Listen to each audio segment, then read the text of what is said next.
पोलिसांना सहकार्य केलं, पोलिसांनी नीट वागायचं. नीट वागलं पाहिजे, नीट बोललं पाहिजे ना. साहेबांना हात लावायचं नाही असं वाटतं काय?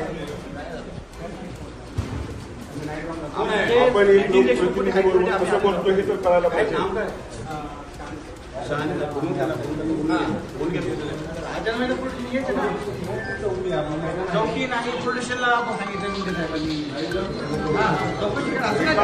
आणलं जाते आणि त्याची असणारी दखल घेतली जाते काय. तुम्ही साधे पीएस आहेत असं हातबीत करून बोलताय एक रिस्पेक्टिव्ह बोलतो.